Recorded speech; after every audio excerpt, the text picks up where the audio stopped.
अस्सलाम वालेकुम, craft needles में खुशामदीद। मैं हूँ बीना और आज मैं आपको दे रही हूँ इस सेट का कंप्लीट रिव्यू जो मैंने ये 0 to 3 मंथ बेबी के लिए बनाया है, न्यू बॉर्न बेबी के लिए बेसिकली, और 3 मंथ तक ये बच्चे को आएगा। तो जब मैंने इसकी इस तरह से ये कार्डिगन बनाई, सबसे पहले इसमें तकरीबन कोई 90 ग्राम वूल लगी, ठीक है। और मैंने इसका एक ही बॉल ख़रीदा हुआ था और मेरा ख्याल था कि मैं आगे कुछ और बनाऊँगी। मुझे बहुत सारी फरमाइशें आई कि इसके साथ जो है कोई ट्राउज़र बनाएं, तो फिर मैंने सोचा कि इसके साथ क्यों ना ये इस तरह की डंगरी बनाई जाए जिसमें इस तरह से सेम पैटर्न बनाया जाए। ये पिंटरेस्ट पे मैंने इसको देखा और वहाँ से इसको कॉपी किया और ये पैटर्न इस तरह से बनाया। तो पिंटरेस्ट पे आपको बाज़ का बहुत अच्छे अच्छे डिज़ाइन मिल जाते हैं, तो आप उसको देख के इसको बना सकते हैं। ये डंगरी भी आपने बहुत ज़्यादा पसंद की, इसके बहुत ही अच्छे मुझे व्यूज़ आए और इसके मैंने साइज़ेस भी बताए हुए हैं इस कार्डिगन के, और इस डंगरी के भी मैंने साइज़ेस अभी मैं आपको इस वीडियो में बताऊंगी। फिर इसके साथ मुझे मेरी बड़ी प्यारी सब्सक्राइबर हैं, उन्होंने मुझे इंस्टाग्राम पे रिक्वेस्ट की कि मुझे इस तरह के कैप कानों वाली जो है वो रैबिट ईयर वाली जो है कैप बनाना सिखाएं। तो मैंने फिर सोचा कि क्यों ना इसी सेट के साथ इसको बनाया जाए। तो आपको स्लाइटली डिफरेंस फील हो रहा होगा क्योंकि मुझे सेम कलर नहीं मिला, बल्कि ये मुझे थोड़ा सा इससे गहरा कलर मिला। तो मैंने फिर इसके साथ ये कैप बनाई। अच्छा, इस डंगरी में जो वूल यूज़ हुई वो तकरीबन 80 ग्राम वूल इस्तेमाल हुई, और इसमें कैप बनाने के लिए ऑफ वाइट वूल जो है वो तकरीबन 40 ग्राम लगी, और ये तो बिल्कुल ही 10-20 ग्राम वूल लगी होगी। तो तकरीबन 50-60 ग्राम में ये कैप बनकर तैयार हुआ। अब इसके साथ सेट कंप्लीट नहीं होता उस वक़्त तक जब तक उसके साथ ख़ूबसूरत से कोई शूज़ ना बने हुए हों। तो बिल्कुल इस कैप से सिमिलर मैंने इस तरह से ये शूज़ बनाए। अगर आपको ये शूज़ पसंद आएँ तो आप मुझे बताइएगा कि इसकी वीडियो भी मैं अपलोड करूँ, तो मैं ज़रूर इसकी भी वीडियो बनाकर अपलोड करूँगी। तो इन शूज़ को बनाने के में तकरीबन 30 to 40 ग्राम वूल लगी होगी मिक्स, यानी ग्रीन और ये ऑफ वाइट दोनों कलर की वूल जो है वो 30 to 40 ग्राम लगी होगी। टोटल सेट बनाने में जो वूल यूज़ हुई है वो ऑफ वाइट कलर की वूल में तकरीबन 2 बॉल्स में से इतनी वूल बची है मेरे पास, ठीक है। और ये तकरीबन होगी तकरीबन 30-40 ग्राम, तो तकरीबन 160 to 70 ग्राम वूल इसमें ऑफ वाइट कलर की यूज़ हुई है, और 130 ग्राम वूल इसमें जो है ये ग्रीन कलर की यूज़ हुई है। तो अगर आपको एक ही कलर में इस सेट को बनाना है तो फिर आप जो है 3 बॉल ले लीजिए, क्योंकि 100 ग्राम का एक बॉल होता है। और अगर आपको 2 कलर में बनाना है तो ये वाले बॉल जो हैं आपको 2 लेने पड़ेंगे, यानी ये तकरीबन 200 ग्राम वूल लेनी पड़ेगी या 160-180 ग्राम, और ये वाली वूल जो है आपको 130-180 ग्राम वूल लेनी पड़ेगी। तो ये टोटल इसकी वूल का वो सारा था। अच्छा, इसकी वूल जो है मैंने इसमें नाको बेबी वूल यूज़ की, और मेरी बहुत ज़्यादा कोशिश होती है कि मैं लोकल वूल यूज़ करूं जो हर किसी की दस्तरस में होती है और जो हर कोई आसानी से उसको ख़रीद सकता है। लेकिन इस बार मैंने ब्रांड की वूल यूज़ की, और ये टर्किश ब्रांड की वूल थी नाको बेबी। मैं आपको दिखा भी देती हूँ। इस कैप को बनाने के लिए मैंने ली है नाको बेबी 100। तो इस वूल को यूज़ करने का मकसद हरगिज़ नहीं है कि आप भी यही वूल इस्तेमाल करें, बल्कि सिर्फ आपको दिखाना ये मतलब मकसूद होता है कि आपने इतनी थिकनेस की वूल लेनी है, ठीक है, इतनी पतली वूल हो। और ये 3 प्लाई वूल थी, ये देखिए, इसको अगर हम स्ट्रेन अलग अलग करें तो ये 3 प्लाई वूल है। 3 स्ट्रेन बन जाते हैं ना इसके, ये देखें, ये 3 स्ट्रेन बन रहे हैं। तो ये 3 प्लाई वूल थी, और लेकिन ये मोटी बिल्कुल नहीं थी, पतली वाली थी, बेबी वूल। तो आप कोई भी बेबी वूल यूज़ कर सकते हैं, आप जिस इलाके में रहते हैं उसके अकॉर्डिंग आप वूल ख़रीद सकते हैं और आप वो इस्तेमाल कर सकते हैं। नीडल्स जो हैं ये मैंने इसके साथ सर्कुलर नीडल यूज़ की। मैं बहुत ज़्यादा काम करती हूँ सर्कुलर नीडल के साथ ही, मेरे से लंबी सिलाइयाँ, स्ट्रेट सिलाइयाँ नहीं पकड़ी जाती। ऑल दो कि मेरे पास बहुत तरह की स्ट्रेट नीडल्स हैं, लेकिन मैं आपको बताऊं कि मेरे से नहीं पकड़ी जाती, इसलिए कि मेरे कंधों में, शोल्डर्स में दर्द होना शुरू हो जाता है, मेरी जो रिस्ट है वो थक जाती है और ये लंबी सिलाइयाँ अब नहीं उठाई जाती जैसे ही फंदे थोड़े से बढ़ते हैं। बिल्कुल मैं आपको ये नहीं कहूँगी कि आप यही सिलाइयाँ इस्तेमाल करें। आपके पास अगर स्ट्रेट सिलाइयाँ हैं तो ये सब कुछ स्ट्रेट सिलाइयों पे बन जाएगा, यानी सीधी सिलाइयों पे, इस तरह की जो हमारे पास नॉर्मल सिलाइयाँ होती हैं ना, इस पे भी ये बन सकता है। तो आप बेशक सीधी सिलाइयाँ इस तरह की इस्तेमाल कर लें। फिर मेरी एक बड़ी प्यारी सब्सक्राइबर हैं जिन्होंने मुझे मैसेज करके रिसेंटली कहा कि आप जो मटेरियल इसमें यूज़ करती हैं, जो भी चीज़ें इस्तेमाल करती हैं, वो हर किसी की दस्तरस में नहीं होती। तो वाकई शायद इस तरह की बात होती है कि शायद लोगों की पहुंच वहां तक नहीं होती। मैं हर वक्त इस्तेमाल कर रही होती हूँ ये स्टिच मार्कर इस तरह के, ठीक है, स्टिच होल्डर, ठीक है। और शायद शहरों में तो बहुत आसानी से ये मिल जाते हैं और कोई गांव हो या कोई दूर इलाका हो तो वहाँ पर दस्तयाब नहीं होते।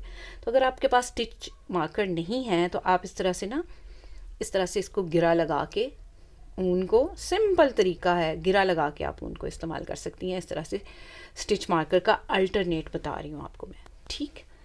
इसी तरह अगर आपके पास स्टिच होल्डर नहीं है इस तरह के, ठीक है, कोई मसला नहीं है।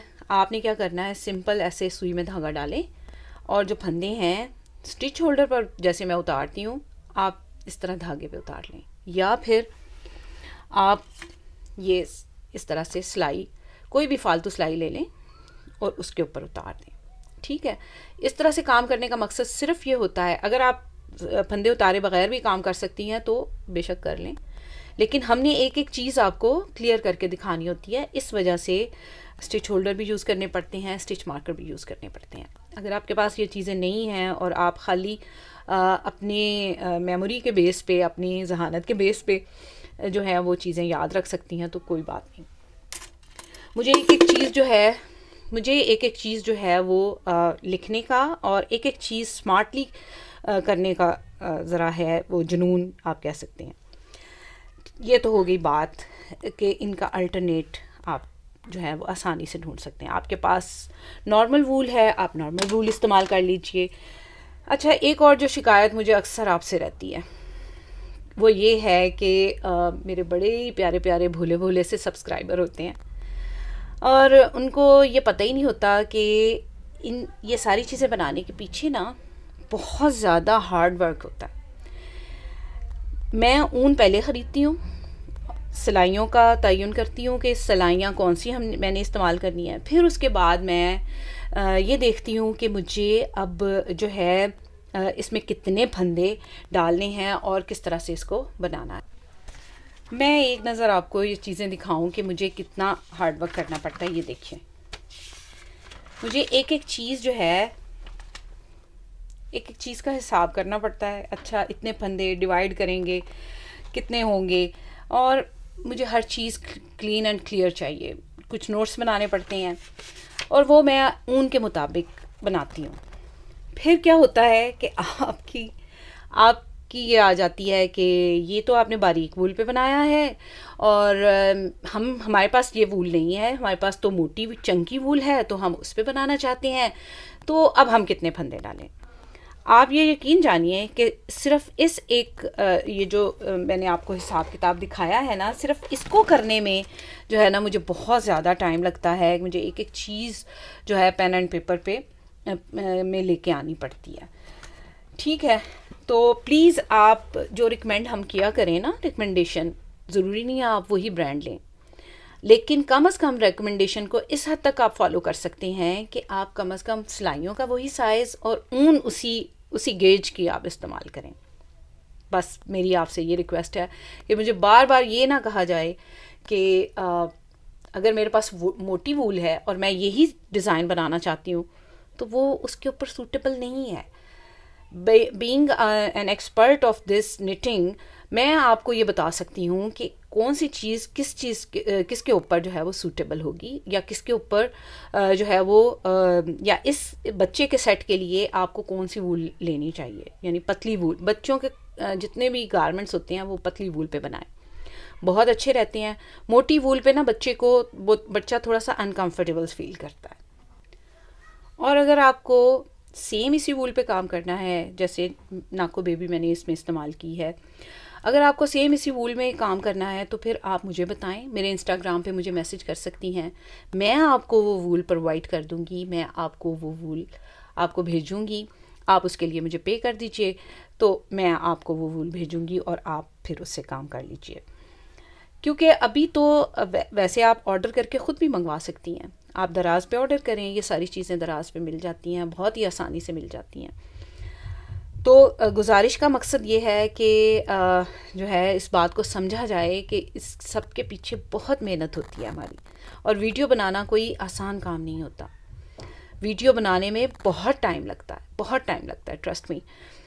एक चीज़ जो मैं शायद 3 दिन में बना लेती, मुझे वो बनाते बनाते वीडियो के साथ बनाते हुए मुझे बहुत दिन लग जाते हैं, कोई 1 वीक और 2 वीक लग जाते हैं। और जो है, और ऐसा नहीं है कि मेरे सारे व्यूअर्स इस तरह से करते हैं। मेरे बहुत सारे व्यूअर्स बहुत अंडरस्टैंडिंग हैं माशाल्लाह। मुझे इतना अच्छा फीडबैक मिलता है अल्हम्दुलिल्लाह। मेरे इंस्टाग्राम में इतनी ज़्यादा आपकी थैंक्स आ रहे होते हैं कि हमने आपका ये डिज़ाइन बनाया है, ये डिज़ाइन बनाया है, उसकी पिक्स आप भेज रहे होते हैं, और मैं बहुत खुश होती हूँ कि आप डिफरेंट वूल के साथ भी बहुत अच्छा काम कर रहे हैं। फिर उसके बाद मेरी कोशिश होती है कि मैं हर बंदे के लिए वीडियो बनाऊं, सिर्फ किसी ख़ास तबके के लिए वीडियो ना बनाऊं, बल्कि मेरी वीडियो एक बिगनर भी अगर देखे तो वो भी उसको आसानी से फॉलो कर ले।